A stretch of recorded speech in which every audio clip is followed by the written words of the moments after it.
वो समझता है कि मैं उसे भूल गई हूँ। वो कितना अनजान है मेरे पल पल की अज़ियत से। भुलाया तो उन्हें जाता है जिन्हें याद किया जाता हो, और जो सांसों में ही जा बसे हों उन्हें भूलना तो क्या, खुद से दूर करना भी नामुमकिन होता है।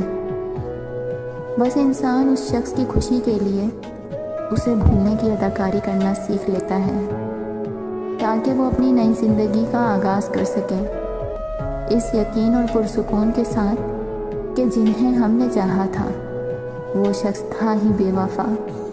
उसके लिए क्या रोना, उसे अब क्या याद करना। अब जो भी है मेरा सब कुछ आज है, मेरा माजी से क्या लेना देना। मेरा सब कुछ तो आज है, मेरा सब कुछ तो आज है।